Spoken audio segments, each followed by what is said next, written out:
കൃഷ്ണായ വാസുദേവായ ഹരേ പരമാത്മനേ പ്രണതക്ലേശനാശായ ഗോവിന്ദായ നമോ നമഃ. എല്ലാ സുഹൃത്തുക്കൾക്കും എൻ്റെ വിനീതമായ നമസ്കാരം. ശ്രീമദ് ഭാഗവതം ദശമസ്കന്ധഃ അഥ ഏക പഞ്ചാശത്തമോധ്യായഃ. ഇന്ന് നമുക്ക് 10ാമത്തെ സ്കന്ധത്തിൽ 51ാമത്തെ അധ്യായമാണ് ചർച്ച ചെയ്യേണ്ടത്. കാലയവനൻ 3 കോടി സൈന്യങ്ങളുമായി വന്ന് മധുര വളഞ്ഞു. അപ്പോൾ കൃഷ്ണൻ വിശ്വകർമാവിനെ കൊണ്ട് സമുദ്രമധ്യത്തിൽ ദ്വാരക എന്ന പട്ടണം നിർമ്മിച്ച് തൻ്റെ യോഗപ്രഭാവത്താൽ മധുരാവാസികളെല്ലാം അങ്ങോട്ടേക്ക് മാറ്റി. എന്നിട്ട് ബലരാമനെ അവരുടെ സംരക്ഷണ ചുമതലയും കൊടുത്തു. എന്നിട്ട് കൃഷ്ണൻ ഒരു താമരപ്പൂമാല ധരിച്ച് കാലയവനന്റെ മുന്നിൽ കൂടി നടന്നു നീങ്ങി. അപ്പോൾ കാലയവന് കൃഷ്ണനാണെന്ന് മനസ്സിലായി. ഉടനെ തന്നെ കാലയവനൻ കൃഷ്ണന്റെ പിന്നാലെ ഓടി. അപ്പോൾ കാലയവൻ വരുന്നതിനനുസരിച്ച് കൃഷ്ണൻ ഓട്ടം കൂട്ടി. അങ്ങനെ ഓടി ഓടി ഒരു പർവ്വത ഗുഹയിൽ കയറി. അപ്പോൾ കാലയവനും പിന്നാലെ കയറി. കാലയവനൻ നോക്കുമ്പോൾ ഗുഹയിൽ ഒരാൾ കിടന്ന് ഉറങ്ങുന്നു. കാലയവനന് വിചാരിച്ചു ഇത് കൃഷ്ണനാണ്, ഓടി വന്ന് ഗുഹയിൽ കിടന്ന് ഉറങ്ങുകയാണെന്ന് വിചാരിച്ച് നെഞ്ചിൽ ഒരു ചവിട്ട് കൊടുത്തു. അപ്പോൾ അയാൾ കണ്ണു തുറന്ന് ഈ കാലയവനെ നോക്കിയപ്പോൾ കാലയവനൻ എന്ത് ചെയ്തു? ഭസ്മമായി പോയി. ഇത് ഈ ഉറങ്ങിക്കിടന്ന ആള് ഇക്ഷ്വാകു വംശത്തിലെ മാന്ധാതാവിന്റെ മകനായ മുചുകുന്ദനായിരുന്നു. അസുരന്മാരെ തോൽപ്പിക്കാൻ ദേവന്മാരെ സഹായിക്കാൻ വേണ്ടി കുറെ കാലം സ്വർഗത്തിലായിരുന്നു. സുബ്രഹ്മണ്യനെ സേനാനിയായി കിട്ടിയപ്പോൾ ദേവന്മാർ മുചുകുന്ദനോട് അല്പകാലം വിശ്രമിക്കാൻ പറഞ്ഞു. അപ്പോൾ എന്ത് വരം വേണമെന്ന് ചോദിച്ചപ്പോൾ ക്ഷീണനിമിത്തം കുറെ കാലം എനിക്ക് ഉറക്കം വേണമെന്ന് പറഞ്ഞു. അപ്പോൾ ഇന്ദ്രൻ കുറെ കാലം സ്വസ്ഥമായിട്ട് ഉറങ്ങാനും ആരെങ്കിലും ഉറക്കത്തെ തടസ്സപ്പെടുത്തുകയാണെങ്കിൽ അവര് ഭസ്മമായി പോകും എന്നുമുള്ള വരവും കൊടുത്തു. അങ്ങനെ ഉള്ള മുചുകുന്ദനാണ് ആ ഗുഹയിൽ കിടന്നുറങ്ങിയത്. അപ്പൊ അങ്ങനെ കാലയവനൻ ഭസ്മമായി. ഭഗവാൻ ആ മുചുകുന്ദന്റെ മുമ്പിൽ പ്രത്യക്ഷപ്പെട്ടു. മുചുകുന്ദൻ ഭഗവാനെ സ്തുതിക്കുന്നു. ഇത്രയും ഭാഗമാണ് നമുക്ക് ഇന്ന് ചർച്ച ചെയ്യേണ്ടത്. ഓം നമോ ഭഗവതേ വാസുദേവായ. ശ്ലോകം 1. ശ്രീശുകവാച തം വിലോക്യ വിനിഷ്ക്രാന്തം ഉജ്ജിഹാനം ഇവോടുപം ദർശനീയതമം ശ്യാമം പീതകൗശേയവാസസം. തം വിലോക്യ വിനിഷ്ക്രാന്തം ഉജ്ജിഹാനം ഇവ ഉടുപം ദർശനീയതമം ശ്യാമം പീത കൗശേയവാസസം. അപ്പോൾ കൃഷ്ണനെ ആ കാലയവനൻ കാണുകയാണ്. ഒരു താമരപ്പൂമാല ധരിച്ച് കാലയവനന്റെ മുമ്പേ കൃഷ്ണൻ നടക്കുന്നു.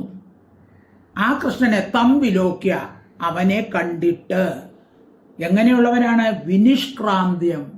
അപ്പൊ ദ്വാരകയിൽ നിന്ന് പുറത്തോട്ട് ഇറങ്ങി കാലയവനന്റെ മുമ്പിൽ കൂടി പുറപ്പെട്ട് നടക്കുകയാണ്, സഞ്ചരിക്കുകയാണ്. വിനിഷ്ക്രാന്തം വെച്ചാൽ പുറപ്പെട്ടവൻ, പുരത്തിൽ നിന്നും പുറപ്പെട്ടവനും. ഉജ്ജിഹാനം, എങ്ങനെയാണ് കാണപ്പെട്ടത്? ഉജ്ജിഹാനം, ഉദിച്ചു വരുന്ന ഉടുപമിവ, ചന്ദ്രനെ പോലെ. ഉദിച്ചു വരുന്ന ചന്ദ്രൻ എത്ര മനോഹരമായിരിക്കും, അതുപോലെ മനോഹരനായ ദർശനീയതമം, ഏറ്റവും ദർശനീയനും കാണാൻ നല്ല ഭംഗിയുള്ളവനായ, എന്താ നിറം, എന്താ? ശ്യാമം, ശ്യാമള നിറത്തിലുള്ളവനും. വസ്ത്രം എന്താണ്? പീത കൗശേയവാസസം, മഞ്ഞ നിറത്തിലുള്ള പട്ടുവസ്ത്രം ധരിച്ചവനും ആയിരുന്നു. ഇപ്പോൾ കാലേവനെ നോക്കുമ്പോൾ നല്ല കാണാൻ ഭംഗിയുള്ള ഉദിച്ചു വരുന്ന ചന്ദ്രനെ പോലെ ഇരിക്കുന്ന മഞ്ഞപ്പെട്ടുടുത്ത് ശ്യാമനിറമുള്ള അവനെ വിലോക്യ കണ്ടിട്ട്. ബാക്കി അടുത്ത ശ്ലോകത്തിൽ.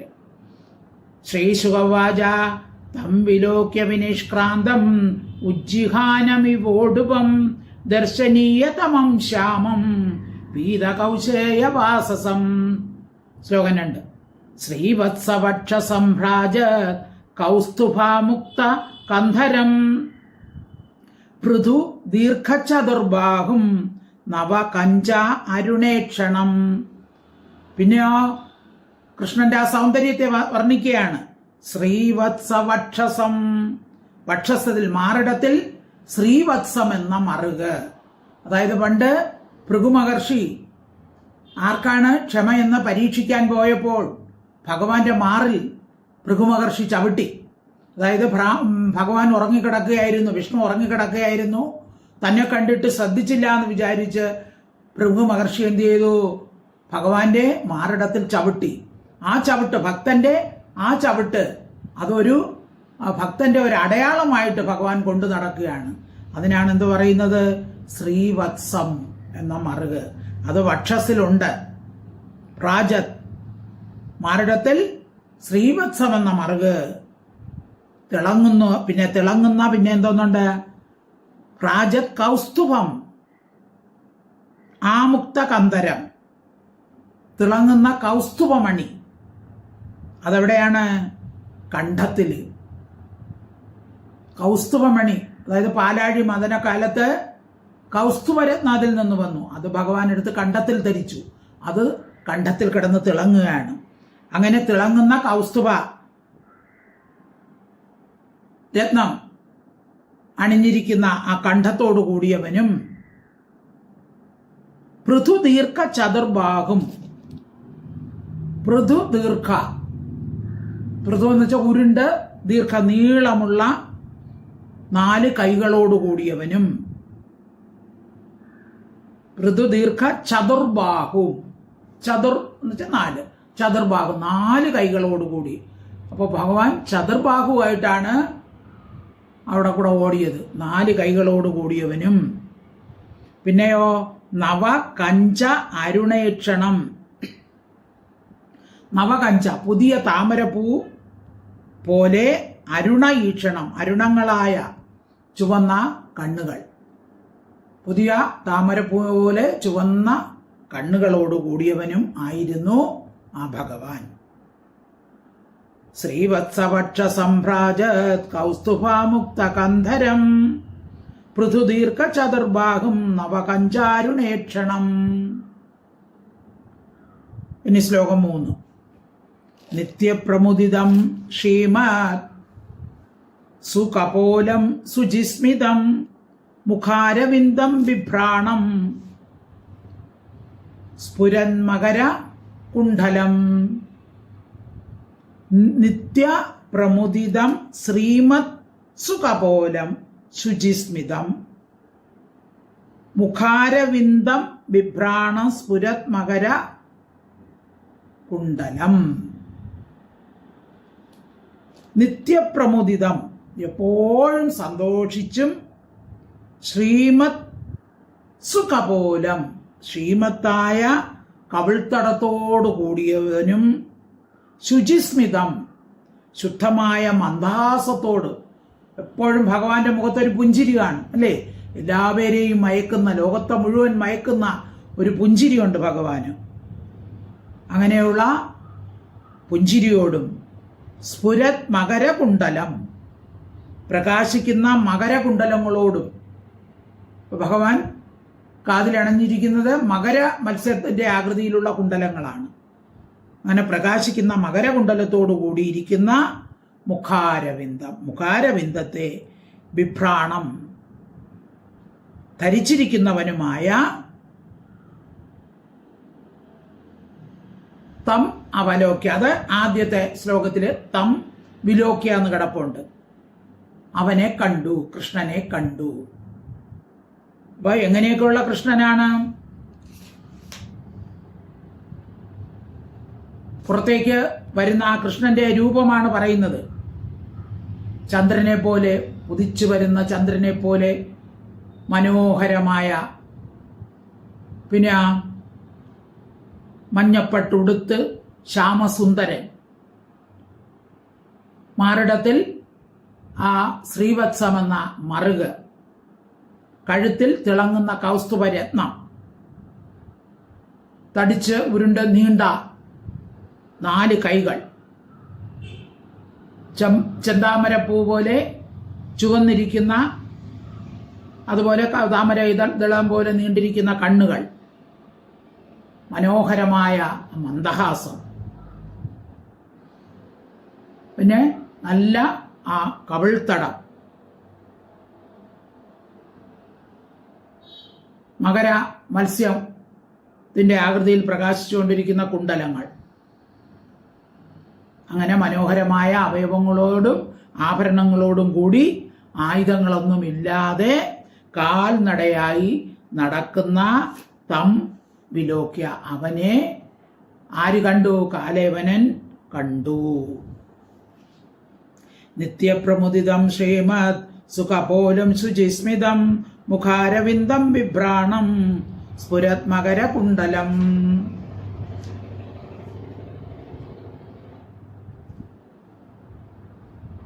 ശ്ലോകം 4. വാസുദേവോ ഹ്യയമിതി പുമാൻ ശ്രീവത്സലാഞ്ജനഃ ചതുർഭുജോ അരവിന്ദാക്ഷോ വനമാല്യത് സുന്ദരഃ. അപ്പോ കാലേവനന് മനസ്സിലായി ഇത് കൃഷ്ണനാണെന്ന്. അവൻ വാസുദേവ ഹി അയം ഇതി. അപ്പൊ ഇവൻ ആരാണ്? ഇവൻ വാസുദേവൻ തന്നെയാണ്. വസുദേവ പുത്രനാണ്. ഹി അയം ഇതി, ഇവൻ വാസുദേവ, അയം പുമാൻ, ഈ പുരുഷൻ വസുദേവ പുത്രൻ തന്നെയാണ്. എന്താന്നൊക്കെയാണ് അടയാളം? ശ്രീവത്സലാഞ്ജനഃ, ശ്രീവത്സമെന്ന മറുകോട് കൂടിയവനാണ്. ചതുർഭുജ, 4 കൈകളുണ്ട്. അരവിന്ദാക്ഷ, അരവിന്ദ താമര ഇതൾ പോലെ കണ്ണുകളോടുകൂടിയവനാണ്.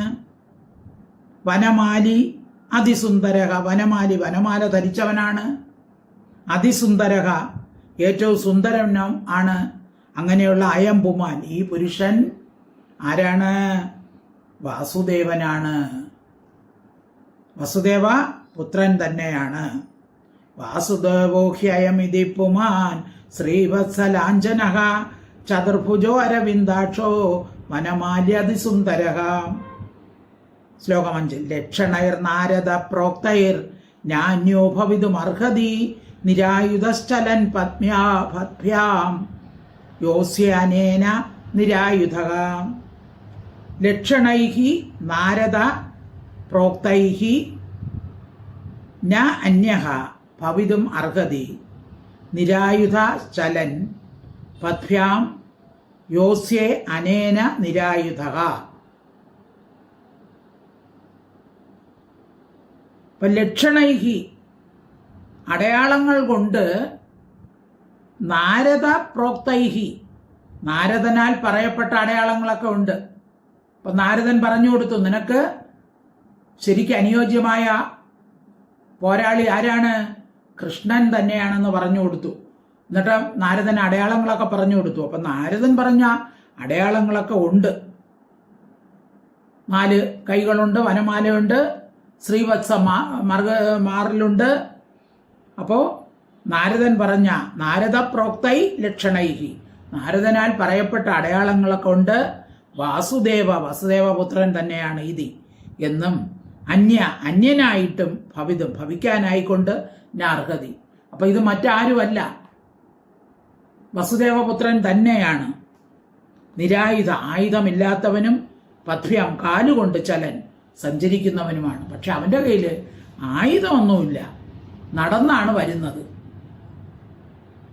കാലേവനം ചിന്തിക്കുന്നതാണ്. ലക്ഷണൈ നാരദയ പ്രോക്തൈർ നാന്യോ ഭവിതുമർഹതി നിരായുധചലൻ പദ്ഭ്യാം യോസ്നേനേന നിരായുധകാം.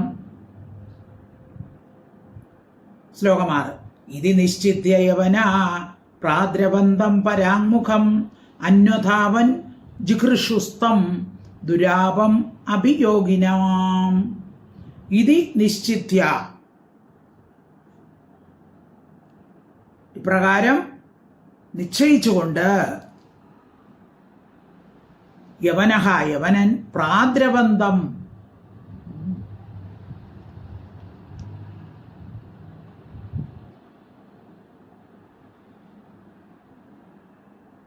പരാങ്മുഖം പ്രാദ്രവന്തം, മുഖത്ത് നോക്കാതെ പ്രാദ്രവന്തം, വേഗത്തിൽ ഓടുന്നവനും. ഇവനെന്റെ മുഖത്തൊന്നും നോക്കണില്ല, വേഗത്തിൽ അങ്ങ് ഓടുകയാണ്, അവന്റെ മുമ്പ് കൂടെ അങ്ങ് ഓടുകയാണ്. അന്വധാവത് ജിഘൃഷുസ്തം, തം അവനെ, ജിഘൃഷുസ്തം ഗ്രഹിക്കാൻ ഇച്ഛിക്കുന്നവനായിട്ട്, അന്വധാവത് പിന്നാലെ ഓടി. ഇത് വസുദേവപുത്രൻ തന്നെ, വാസുദേവൻ തന്നെ എന്ന് പറഞ്ഞ് എന്ത് ചെയ്തു? അവനെ പിടിക്കാൻ ഇച്ഛിച്ചുകൊണ്ട്, കൃഷ്ണനെ പിടിക്കാൻ വേണ്ടി അന്വധാവത് ഓടി. ഭഗവാൻ ആരാണ്? ദുരാപമഭിയോഗിനാം, യോഗിനാം അഭിദുരാപം, യോഗികൾക്ക് കൂടി പ്രാപിക്കാൻ കഴിയാത്തവനായ ഭഗവാനെ, യോഗികൾക്ക് പോലും അവരുടെ ധ്യാനാവസ്ഥയിൽ പ്രാപിക്കാൻ കഴിയാത്ത ഭഗവാനെ, തം അവനെ, ജിഘൃഷ്യ പിടിക്കാനായി, അന്വധാവത് കാലേവനൻ പിന്നാലെ ഓടി. ഇതി നിശ്ചിത്യ യവനാ പ്രാദ്രവന്തം പരാങ്മുഖം അന്വധാവത് ജിഘൃഷുസ്തം ദുരാപം അഭിയോഗിനാം. ശ്ലോകം 7.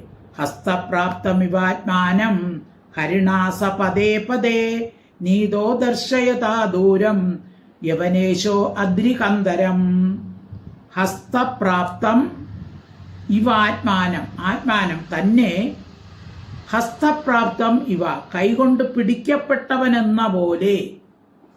അപ്പൊ തൻ്റെ അടുത്ത് കൈ എത്തുന്നത് പോലെ വന്നിട്ട് പിന്നെ എടുത്ത് ഓട്ടം തുടങ്ങും. പതേ പതേ, പദം തോറും ദർശയ കാട്ടിക്കൊടുക്കുന്ന. ഇപ്പൊ യവനം പോകുമ്പോൾ ഭഗവാൻ യവനന് തൊട്ടില്ല എന്നത് തക്കത്തിൽ നടക്കും, തൊടാൻ സമ്മതിക്കൂല, അങ്ങനെ ഓടും. എന്നാൽ യവനന് കാണുകയും വേണം. ദർശയത കാട്ടിക്കൊടുത്തുകൊണ്ട്, ഹരിണ ഹരിയാൽ സഹ യവനോ, ആ യവനേശ്വരൻ. ഇവിടെ ഹരിഹി എന്ന് പറഞ്ഞാൽ കൃഷ്ണനാൽ, സ യവനേശ ആ യവനേശ്വരൻ, ദൂരത്തിൽ അദ്രികന്ധരം ഗിരികുവയെ നീത പ്രാപിക്കപ്പെട്ടു. അപ്പൊ തൊട്ടില്ല എന്ന മട്ടിൽ യവനൻ അടുത്ത് വരത്തക്കവണ്ണം, എന്നാൽ യവനൻ കാണത്തക്കവണ്ണം എന്ത് ചെയ്തു? വേഗം അടുത്തൊരു ഗുഹ കണ്ടു. ആ പർവ്വത ഗുഹയിൽ ഓടിക്കേറി. ഈ അദ്രികന്ധരം ഗിരിഗുഹയെ നീതക പ്രാപിക്കപ്പെട്ടു. അപ്പോ കൃഷ്ണൻ എന്ത് ചെയ്തു? ഓടി ആ പർവ്വത ഗുഹയിൽ കയറി.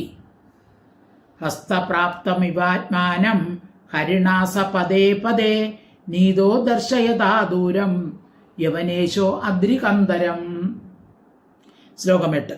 പലായനം യദുകുലേ ജാതസ്യ തവനോചിതം ഇതി ക്ഷിപൻ അനുഗതോ നൈനം പ്രാപ അഹതാശുഭഃ. പലായനം യദുകുലേ ജാതസ്യ ഇവ ന ഉചിതം ഇതി ക്ഷിപൻ അനുഗതഃ നയേനം പ്രാപ അഹത അശുഭഃ. യദുകുലേ ജാതസ്യ, യദുകുലത്തിൽ ജനിച്ച തവ നിനക്ക്, പലായനം ഓട്ടം, ന ഉചിതം ഉചിതമല്ല. അപ്പൊ യവനം പറയണ, നീ യദുകുലത്തിൽ ജനിച്ചവനാണ്, നിനക്ക് ഈ ഓട്ടം ഉചിതമല്ല. ഇത് ഇപ്രകാരം ക്ഷിപൻ അധിക്ഷേപിച്ചുകൊണ്ട്. അപ്പൊ യവന് പിറകെ നടന്ന് പറയണം, നീ ഇങ്ങനെ ഓടയൊന്നും വേണ്ട, നീ യദുകുലത്തിൽ ജനിച്ചവനല്ലേ, നിനക്ക് ഈ ഓട്ടം നല്ലതല്ല. കാരണം നീ നേരെ വന്ന് യുദ്ധം ചെയ്യണം, യുദ്ധം ചെയ്യാതെ ഓടുകയാണോ നീ? അനുഗത പിന്നാലെ പോകുന്നവനും, അഹതാശ് അശുഭ പാപം ക്ഷയിക്കാത്തവനുമായ അവൻ, ഏനം ഇവനെ ന പ്രാപിച്ചില്ല. അവന്റെ പാപം നശിച്ചില്ല, അവന് കൃഷ്ണനെ തൊടാൻ സാധിച്ചില്ല. കൃഷ്ണനെ തൊട്ടെങ്കിൽ അവന്റെ പാപം തീരുമായിരുന്നു. പക്ഷെ അവന് കൃഷ്ണനെ തൊടാൻ സാധിച്ചില്ല. അപ്പൊ നീ യദുകുലത്തിൽ ജനിച്ചവനല്ലേ, അപ്പൊ യദുകുലത്തിൽ ജനിച്ചവൻ നിന്നെ വധിക്കുകയില്ല എന്ന് പരമേശ്വരനിൽ നിന്ന് ഈ യവനൻ എന്താണ് ഒരു വരം വാങ്ങിച്ചിരുന്നു. അപ്പൊ കൃഷ്ണൻ വന്ന് യുദ്ധം ചെയ്താലും കൃഷ്ണന് കാലയവനെ വധിക്കാൻ സാധിക്കുകയില്ല. കാരണം എന്താണ്?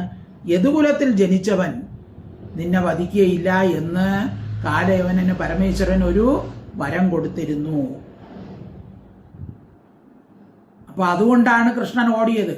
നേരിട്ട് യുദ്ധം ചെയ്യാൻ സാധിക്കുകയില്ല. സാധിച്ചാൽ യവനനെ കൊല്ലാൻ പറ്റുകയില്ല. യദുകുലത്തിൽ ജനിച്ച ഒരാളിനും ആ യവനനെ കൊല്ലാൻ, കാലയവനെ കൊല്ലാൻ കഴിയുകയില്ല. അതുകൊണ്ടാണ് കൃഷ്ണൻ എന്ത് ചെയ്തത്? ആ ഗുഹയിൽ ഓടി ഒളിച്ചത്. പലായനം യദുകുലേ ജാതസ്യ തവ നോചിതം ഇതി ക്ഷിപൻ അനുഗതോ നൈനം പ്രാപ അഹതാശുഭഃ. ശ്ലോകം 9. ഏവം ക്ഷിപ്തോപി ഭഗവാൻ പ്രാവിശദ്ഗിരികന്ദരം സോപി പ്രവിഷ്ടസ്തത്രാന്യം ശയാനം ദദൃശേ നരം. ഏവം ക്ഷിപ്തഃ, ഇപ്രകാരം ക്ഷിപ്തഃ അപി, അധിക്ഷേപിക്കപ്പെട്ടവനായ എങ്കിലും ഭഗവാൻ കൃഷ്ണൻ ഗിരികന്ദരം, ഗിരിഗുഹയെ പ്രവേശിച്ചു. അടുത്ത് കണ്ട ഒരു പർവ്വതത്തിലെ ഗുഹയിൽ ഭഗവാൻ പ്രവേശിച്ചു. പ്രവിഷ്ടഃ, പ്രവേശിച്ച, സഹ അപി, അവനും. അപ്പൊ അവൻ എന്ത് ചെയ്തു? കാലയവനും ആ ഗുഹയിൽ പ്രവേശിച്ചു. തത്ര, അവിടെ ശയാനം, കിടക്കുന്ന, അന്യം നര, മറ്റൊരു മനുഷ്യനെ ദദൃശേ, കണ്ടു.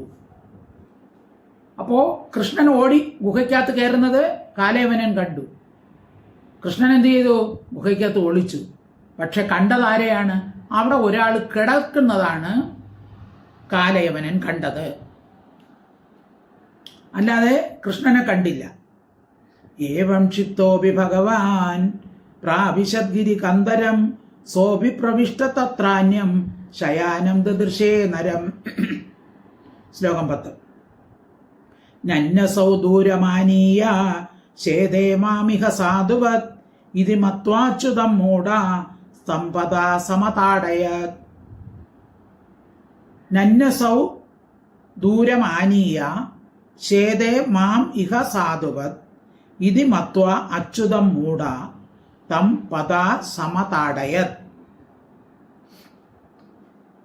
നനു അസൗ, ഇവൻ, അസൗ ഇവൻ, മാം എന്നെ, ദൂരത്തിൽ, ആനീയ ആനയിച്ചിട്ട്, അപ്പൊ ഇത്രയും ദൂരം എന്നെ ഓട്ടിച്ചിട്ട്, ഇഹ ഇവിടെ, സാധുവത് സുഖമായി, ശേതേനു ഉറങ്ങുന്നുവോ.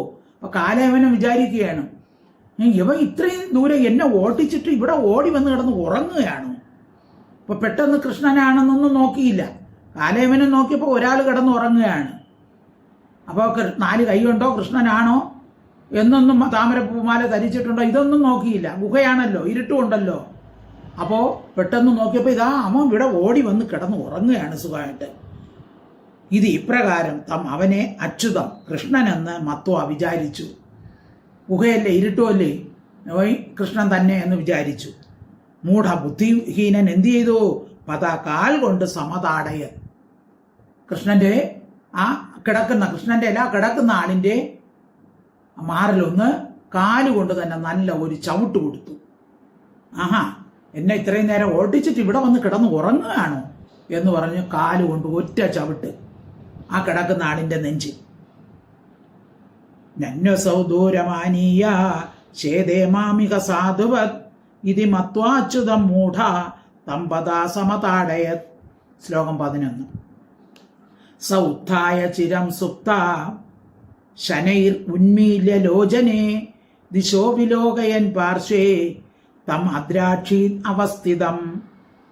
സഹ ഉത്ഥായ ചിരം സുപ്തഃ ശനൈഃ ഉന്മീല്യ ലോചനെ ദിശഃ വിലോകയൻ പാർശ്വേ തം അദ്രാക്ഷീത് അവസ്ഥിതം.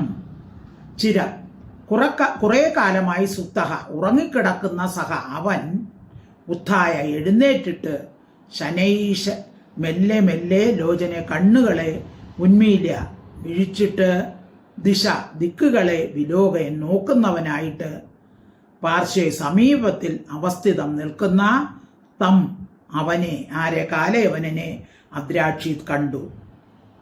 അപ്പൊ കുറെ കാലമായിട്ട് ഇയാളെ മുജുകുന്ദൻ ആണ്. ഇക്ഷ്വാകു വംശത്തിലെ മാന്ധാതാവിന്റെ മകനാണ് ഈ കിടന്നുറങ്ങിയ ആള്. അയാള് കുറെ കാലമായി സ്വർഗത്തിലായിരുന്നു.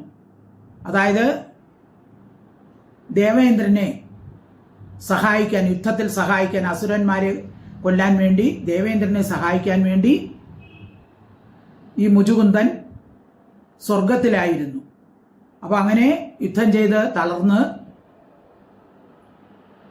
അപ്പൊ സുബ്രഹ്മണ്യനെ പിന്നീട് ദേവന്മാർക്ക് സേനാപതിയായി കിട്ടിയപ്പോൾ ദേവന്മാർ മുജുകുന്ദനോട് പറഞ്ഞു, നീ ഇത്രയും കാലം യുദ്ധം ചെയ്ത് തളർന്നല്ലോ, ഇനി കുറെ കാലം ഒന്ന് വിശ്രമിക്കൂ, നിനക്ക് എന്താണ് വരം വേണ്ടത് എന്ന് ചോദിച്ചപ്പോൾ എനിക്ക് കുറെ കാലം നന്നായിട്ട് ഉറങ്ങണമെന്ന് പറഞ്ഞു.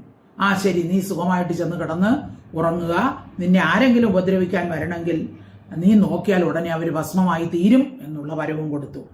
അങ്ങനെ മുജുകുന്ദൻ, അതായത് കുറെ കാലം കഴിഞ്ഞപ്പോൾ ഈ ഭൂമിയിലെ സമയമെല്ലാം അതിക്രമിച്ചു പോയി. അപ്പൊ മുജുകുന്ദന്റെ ആൾക്കാരെല്ലാം മരിച്ചു കഴിഞ്ഞു. ഭൂമിയിലെ കാലവും സ്വർഗത്തിലെ കാലവും തമ്മിൽ വ്യത്യാസമുണ്ട്. ഭൂമിയിൽ 1 വർഷമാണ്, സ്വർഗത്തിൽ 1 ദിവസം. അപ്പൊ അങ്ങനെ കുറെ കാലം കഴിഞ്ഞപ്പോൾ ഇവിടെ മുജുകുന്ദന്റെ ആൾക്കാരെല്ലാം മരിച്ചു കഴിഞ്ഞു.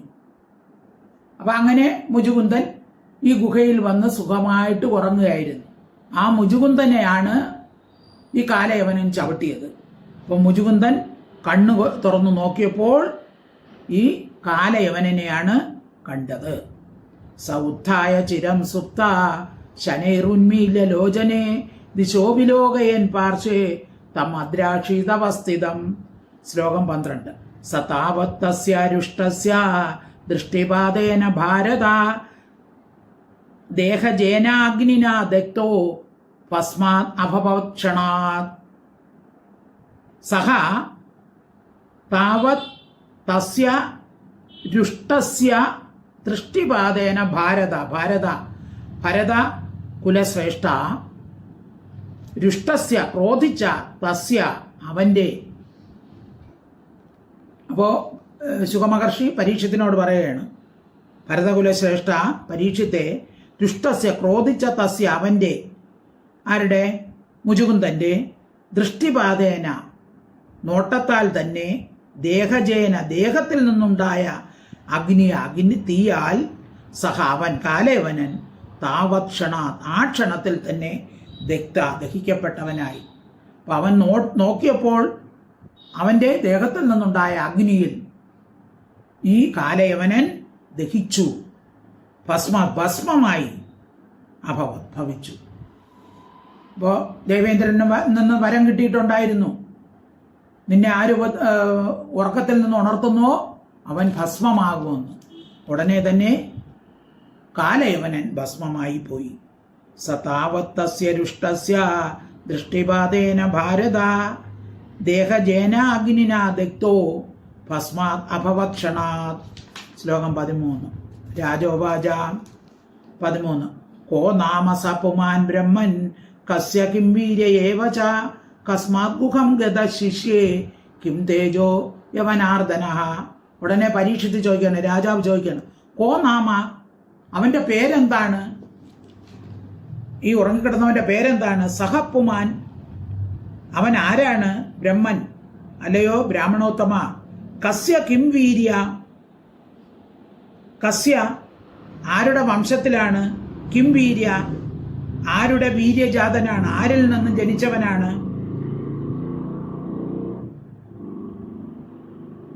കസ്മാത് ഗുഹാം ഗതഃ, എന്തിനായിട്ടാണ് ഈ ഗുഹയിൽ വന്നത്? ശിഷ്യെ, എന്തിനായി ഇവിടെ കിടന്നു? കിം തേജഃ, അവന്റെ തേജസ് എന്താണ്? കിം തേജോ യവനാർദ്ദനഃ, ഇദ്ദേഹത്തിൻ്റെ പ്രഭാവം ഏത് വിധമാണ്? ഈ ഗുഹയിൽ എങ്ങനെയാണ് വരാൻ കാരണം എന്താണ്? യവനാർദ്ദനഹ, ഈ യവനൻ്റെ നാശം കേട്ട് വിസ്മയിച്ച രാജാവ് ചോദിക്കുകയാണ്, ഇവൻ ആരാണ്, ഏത് വംശത്തിൽ പിറന്നാണ്, എന്തിനാണ് ഇവിടെ വന്ന് കിടന്നത് എന്നൊക്കെ ചോദിക്കുകയാണ്. കോ നാമ സപ്പുമാൻ ബ്രഹ്മൻ കസ്യ കിം വീര്യയേവച കസ്മാത് ഗുഹാം ഗത ശിഷ്യേ കിം തേജോ യവനാർദ്ദനഹ. അപ്പോഴാണ് ശ്രീശുകൻ മറുപടി പറയുന്നത്, സൈക്ഷാവ് 14ാമത്തെ ശ്ലോകം, സൈക്ഷാവ് കുലേ ജാതോ മാന്ധാതൃതനയോ മഹാൻ മുജുകുന്ദ ഇതി ഖ്യാതോ ബ്രഹ്മണ്യ സത്യസങ്കരഃ. സഹ ഇക്ഷാകുകുലേ, സഹ അവൻ, മഹാനായ അവൻ, ഇക്ഷാകുകുലെ ഇക്ഷാകു വംശത്തിൽ ജാതക ജനിച്ചവനാണ്. മാന്ധാതൃ തനയക, മാന്ധാതാവിൻ്റെ പുത്രനാണ്. മുജുകുന്ദ ഇതി, മുജുകുന്ദൻ എന്ന് ഖ്യാത, പ്രസിദ്ധൻ. ബ്രഹ്മണ്യ, ബ്രാഹ്മണ ഭക്തൻ. സത്യസങ്കര, സത്യത്തിൽ നിഷ്ഠയുള്ളവൻ ആണ് ഇവൻ എന്ന് പറയുകയാണ്. ശ്രീശുകോവാച സൈക്ഷാകുകുലേ ജാതോ മാന്ധാതൃതനയോ മഹാൻ മുജുകുന്ദ ഇതി ഖ്യാതോ ബ്രഹ്മണ്യ സത്യസങ്കരഃ. ശ്ലോകം 15. സയാജിത സുരഗണൈർ ഇന്ദ്രാദേർ ആത്മരക്ഷണേ അസുരേഭ്യോ പരിത്രസ്തൈ തദ്രക്ഷാം സോ അകരോചിരം. സഹ അവൻ, അസുരേഭ്യ അസുരന്മാരിൽ നിന്ന്, പരിത്രസ്തൈഹി ഭയപ്പെട്ട, ഇന്ദ്രാദേഹി ഇന്ദ്രാദികളായ, സുരഗണൈ ദേവസമൂഹങ്ങളാൽ, ആത്മരക്ഷണേ അവരുടെ രക്ഷണത്തിനായി, സംരക്ഷണത്തിനായി, യാചിത പ്രാപിക്കപ്പെട്ടു, പ്രാർത്ഥിക്കപ്പെട്ടു. അതായത് അസുരന്മാരുടെ ശല്യം സഹിക്കാതെ വന്നപ്പോൾ ഇന്ദ്രന് തടുത്തു നിർത്താൻ സാധിക്കാതെ മുജുകുന്ദനോട് അസുരന്മാരിൽ നിന്ന് അവരെ രക്ഷിക്കാൻ മുജുകുന്ദൻ പ്രാർത്ഥിച്ചു. സഹ അവൻ ചിരം വളരെ കാലം, തദ്രക്ഷാം അവരുടെ രക്ഷയെ അകരോധ് ചെയ്തു. അങ്ങനെ അസുരന്മാരെ തോൽപ്പിക്കാൻ വേണ്ടി ഇന്ദ്രന് കുറെ കാലം അസുരന്മാരോട് ഈ മുജുകുന്ദൻ യുദ്ധം ചെയ്തു. അങ്ങനെ അസുര ഭയത്തിൽ നിന്ന് ഇന്ദ്രനെ അവൻ രക്ഷിച്ചു. സയാജിത സുരഗണൈർ ഇന്ദ്രാദേരാത്മരക്ഷണേ അസുരേഭ്യ പരിത്രസ്തൈ തത് രക്ഷാം സോ അകരോത് ചിരം. ശ്ലോകം 16. ലബ്ധ്വാ ഗുഹം തേ സ്വപാലം മുജുകുന്ദം അഥാബ്രുവൻ രാജൻ വിരമതാം കൃച്ഛ്രാത് ഭവാന്യ പരിപാലനാത്. ലബ്ധ്വാ ഗുഹം തേ സ്വപാലം മുജുകുന്ദം അഥാബ്രുവൻ രാജൻ വിരമതാം കൃച്ഛ്രാത് ഭഗവാൻ ന പരിപാലനാത്.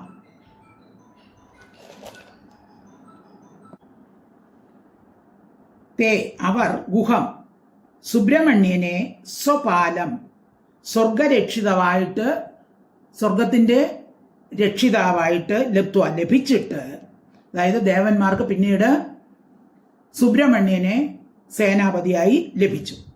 അത് അനന്തരം മുജുകുന്ദനോട് അബ്രുവൻ, എന്നിട്ട് ദേവേന്ദ്രൻ മുജുകുന്ദനോട് പറഞ്ഞു, സുബ്രഹ്മണ്യനെ സേനാപതിയായി ലഭിച്ചപ്പോൾ മുജുകുന്ദനോട് ദേവന്മാർ പറഞ്ഞു,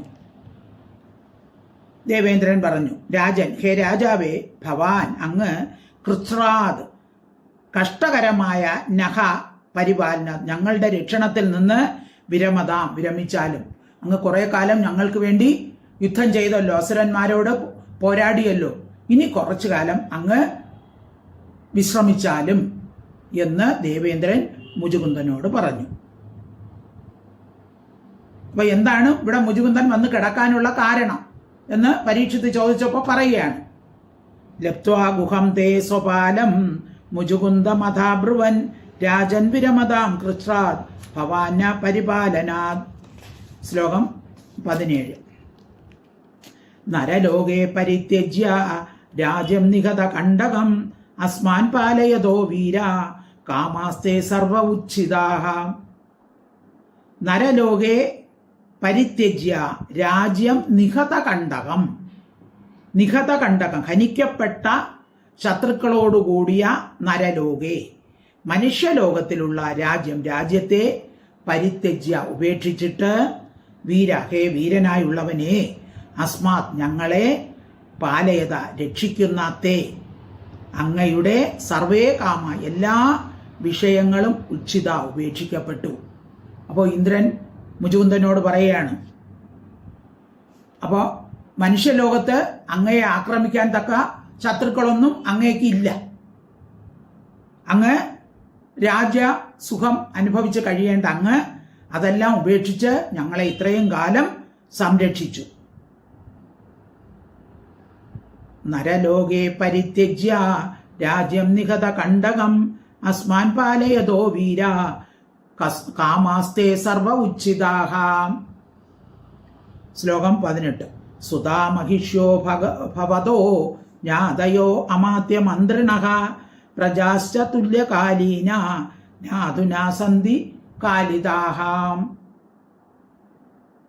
സുതാ മഹിഷ്യഃ ഭവതഃ സുതാഹ അങ്ങയുടെ പുത്രന്മാർ, മഹിഷ്യഃ പത്നിമാർ, ജ്ഞാതയഃ ജ്ഞാതികൾ സംബന്ധികൾ ബന്ധുക്കൾ, അമാത്യമന്ത്രിണഃ അമാത്യന്മാർ മന്ത്രിമാര്, പ്രജാഹ പ്രജകൾ, തുല്യകാലീന സമവയസ്കന്മാർ, അധുന ഇപ്പോൾ നസന്ധി ഇല്ല, കാലിത കാലത്താൽ കബളിക്കപ്പെട്ടു. അപ്പോ അങ്ങ് ഭൂമിയിൽ വസിച്ചിരുന്നപ്പോൾ ഉള്ള ആൾക്കാരൊന്നും ഇല്ല. ആ ഭൂമിയിൽ ആ സമയമെല്ലാം കഴിഞ്ഞുപോയി.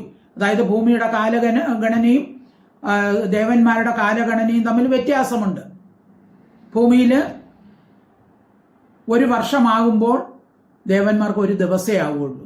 അപ്പം അങ്ങനെ കുറേ കാലം ഇവിടെ ദേവന്മാരുടെ അടുത്ത് മുചുകുന്ദൻ വസിച്ചപ്പോൾ ഭൂമിയിൽ മുചുകുന്ദനോടൊപ്പം ഉണ്ടായിരുന്ന ആൾക്കാരെല്ലാം മരിച്ചുപോയി. സുതാ മഹിഷ്യോ ഭവതോ ജ്ഞാതയോ മാത്യമന്ത്രിണ പ്രജാശ്ച തുല്യകാലീന ജ്ഞാതുനാ സന്ധി കാലിതാഹ. ശ്ലോകം 19. കാലോ ബലിയാൻ ബലിനാം ഭഗവാനീശ്വരോ വ്യയ പ്രജാകാലയതേ ക്രീഡൻ പശുപാലോ യഥാ പശൂൻ. കാലഹ ബലിയാൻ ബലിനാം ബലമുള്ളവരിൽ വച്ച് കാലഹ കാലൻ ബലിയാൻ അധികം ബലമുള്ളവനാണ്. എല്ലാവരെക്കാളും ബലം ആർക്കുണ്ട്? കാലത്തിനുണ്ട്.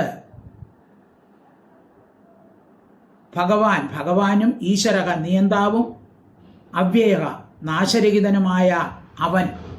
ഇപ്പൊ കാലം എന്ന് പറഞ്ഞത് സാക്ഷാൽ ഈശ്വരൻ തന്നെയാണ്. ആ ഭഗവാൻ കാലവുമാണ്, ഭഗവാനുമാണ്, നിയന്താവുമാണ്. പശുപാല മാട് മേയ്ക്കുന്നവൻ, പശുവിനെ മേയ്ക്കുന്നവൻ, പശുവിനത പശുക്കളെ എന്ന പോലെ. അതായത് പശുക്കളെ മേയ്ക്കുന്നവൻ അവന് ഇഷ്ടമുള്ളിടത്തേക്ക് പശുക്കളെ മേയിച്ചു കൊണ്ടുപോകും. അതുപോലെ ഭഗവാൻ, കാലമാകുന്ന ഭഗവാൻ എന്ത് ചെയ്യുന്നു? ക്രീഡൻ കളിക്കുന്നവനായിട്ട് പ്രജകളെ കാലയന്തി അങ്ങുമിങ്ങും ചലിപ്പിക്കുന്നു. ഇതെല്ലാം ഭഗവാന്റെ ഒരു കളിയാണ്. അപ്പൊ അങ്ങയോടൊപ്പം ഉണ്ടായിരുന്ന അങ്ങയുടെ ഭാര്യയും മക്കളും മന്ത്രിമാരും എല്ലാം പോയി. കാലത്തിനനുസരിച്ച് ഭഗവാൻ കാലം കൊണ്ട് കളിക്കുന്ന ഭഗവാന്റെ ആ ക്രീഡയ്ക്കനുസരിച്ച് അവരും എല്ലാം പോയി. ഭഗവാനും കാലവും ഒന്ന് തന്നെയാണ്. ഭഗവാൻ കളിക്കുകയാണ്. ഭഗവാൻ ബലിയാൻ ബലമുള്ളവനാണ്. ബലിനാം ബലിയാൻ അധികം ബലമുള്ളവനാണ്. കാലോ ബലിയാൻ ബലിനാം ഭഗവാൻ ഈശ്വരോ വ്യയ പ്രജാകാലയതേ ക്രീഡൻ പശുപാലോ യഥാ പശൂൻ. ശ്ലോകം 20. വരം വൃണീഷ്വഭദ്രം തേ ഹൃദേ കൈവല്യമദ്യനഃ ഏക ഏവേശ്വരസ്തസ്യ ഭഗവാൻ വിഷ്ണുരവ്യയഃ. വരം വൃണീഷ്വ ഭദ്രം തേ അങ്ങേക്ക് ഭദ്രം, അങ്ങേക്ക് ക്ഷേമമുണ്ടാകട്ടെ. അദ്യ ഇപ്പോൾ നഖ ഞങ്ങളോട് കൈവല്യമൃതേ മോക്ഷത്തെ ഒഴിച്ചുള്ള വരത്തെ വൃണീഷ്വ വരിച്ചാൽ. മോക്ഷം തരാൻ ഞങ്ങൾ ആളല്ല. അങ്ങക്ക് എന്ത് വരം വേണോ മോക്ഷത്തെ ഒഴിച്ച് എന്ത് വരം വേണമെങ്കിലും ചോദിച്ചോളൂ. തസ്യ അതിന് അവ്യയ അപക്ഷയാദികൾ ഇല്ലാത്തവനും ഏകനുമായ വിഷ്ണുവേവ വിഷ്ണു തന്നെ ഈശ്വര സമർത്ഥൻ. അപ്പോൾ മോക്ഷത്തെ നൽകണമെങ്കിൽ വിഷ്ണുവിനോട് ചോദിക്കണം. വിഷ്ണു മാത്രമേ മോക്ഷത്തെ നൽകാൻ അർഹനായിട്ടുള്ളൂ. ഞങ്ങൾക്ക് മോക്ഷം നൽകാൻ പറ്റൂല, മറ്റ് എന്ത് ഇഷ്ടമുള്ള വരം വേണമെങ്കിലും ചോദിച്ചോളൂ. മോക്ഷം കൊടുക്കാൻ വിഷ്ണുവിന് മാത്രമേ അധികാരമുള്ളൂ. വരം പ്രണീഷഭദ്രം തേ ഹൃദേ കൈവല്യമദ്യനഃ ഏക ഏവേശ്വരസ്തസ്യ ഭഗവാൻ വിഷ്ണുരവ്യയഃ. ശ്ലോകം 21 22 കൂടെ ഒന്നിച്ച് വായിക്കാം. ഏവമുക്ത സവൈ ദേവാൻ അഭിവന്യമഹാശയഃ നിദ്രാമേവ തതോ വവ്രേ സ രാജാശ്രമണകർഷിതഃ. യഃ കശ്ചിൻ മമ നിദ്രായ ഭംഗം കുര്യാത് സുരോത്തമ സഹി ഭസ്മീ ഭവേദാശു യഥോക്തശ്ച സുരൈസ്തദാ. ഏവം ഉക്തഃ ഇപ്രകാരം പറയപ്പെട്ട മഹാശയാഹ ഏറ്റവും കീർത്തിക്കപ്പെട്ടവനായ സഹരാജ ആ രാജാവ്, അതായത് മുചുകുന്ദ രാജാവ്, ശ്രമകർഷിത ക്ഷീണത്താൽ ക്ലേശിക്കപ്പെട്ടവനായി ഇത്രയും കാലം കുറേ കാലം യുദ്ധം ചെയ്തു. അപ്പോൾ ഭൂമിയിലെ കാലമൊക്കെ കഴിഞ്ഞു. അപ്പോൾ ക്ഷീണിച്ചു. തതഃ അനന്തരം ദേവന്മാരെ അഭിവന്ദിച്ചിട്ട് നിദ്രാം ഏവ നിദ്രയെ തന്നെ വവ്രേ വരിച്ചു. അപ്പോൾ എനിക്ക് സുഖമായിട്ട് കുറേ കാലം ഒന്ന് ഉറങ്ങണം, എൻ്റെ ക്ഷീണം തീർക്കണം, അപ്പോൾ ആ നിദ്ര മതി എനിക്ക് എന്ന് വരം ചോദിച്ചു. സുരോത്തമന്മാരെ യഹ കശ്ചിത് ഏതെങ്കിലും ഒരുവൻ മമ എൻ്റെ നിദ്രായ ഉറക്കത്തിന് ഭംഗം വിഘ്നം കുര്യാ ചെയ്യുന്നുവെങ്കിൽ സഹ അവൻ ആശു ശീഘ്രം ഭസ്മീഭവേ ഭസ്മമായി ഭവിക്കണം. എൻ്റെ ഉറക്കത്തിന് എനിക്ക് കുറേ കാലം ഉറങ്ങണം, ഉറക്കത്തിന് ആരും തടസ്സം വരാൻ പാടില്ല. അഥവാ ആരെങ്കിലും തടസ്സപ്പെടുത്തണമെങ്കിൽ അവൻ ഭസ്മമായി പോകണം. ഹി വൈ നിശ്ചയം സുരൈ ദേവന്മാരാൽ തഥാ അപ്പോൾ തഥാ അപ്രകാരം ഉക്തച പറയപ്പെടുകയും ചെയ്തു. തഥോ ഉക്തഃ ച സുരൈഹി സ്തത 22.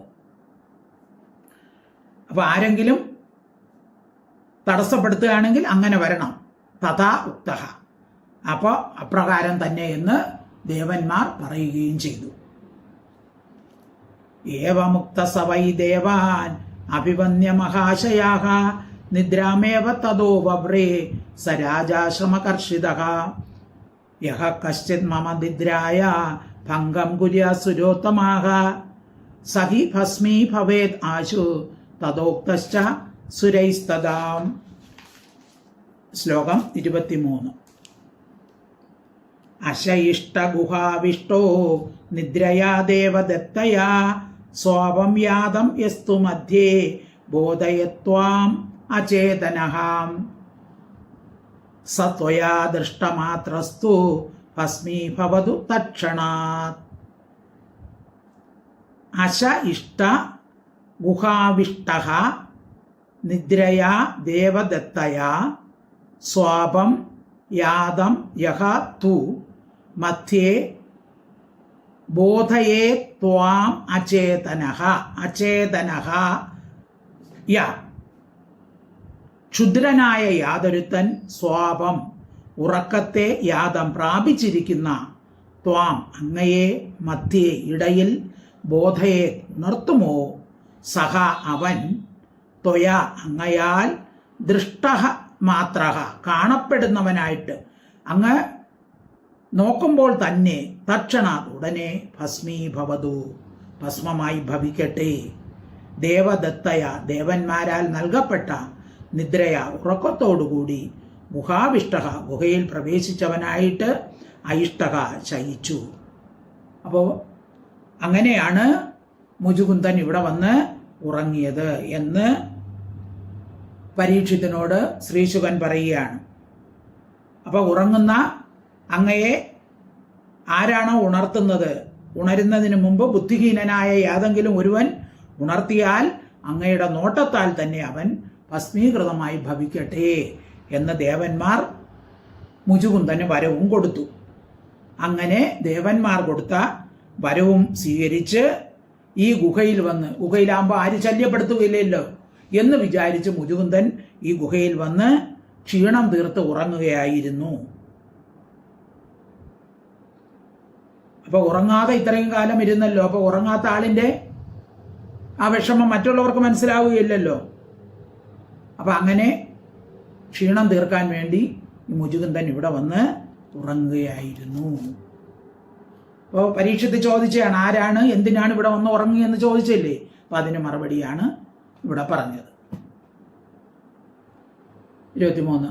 അസയിഷ്ട ഗുഹാവിഷ്ടോ നിദ്രയാ ദേവദത്തയാ സ്വാപം യാതം യസ്തു മധ്യേ ബോധയേ ത്വാമചേതനഃ സത്വയാ ദൃഷ്ടമാത്രസ്തു ഭസ്മീഭവതു തക്ഷണാൻ. നമുക്ക് ഇവിടെ നിർത്താം. ബാക്കി അടുത്ത ക്ലാസ്സിൽ. സർവത്ര ഗോവിന്ദനാമ സങ്കീർത്തനം. ഗോവിന്ദ ഹരി ഗോവിന്ദ. ഹരി ഓം തത്സത്. ഹരി ഓം തത്സത്. ഹരി ഓം തത്സത്.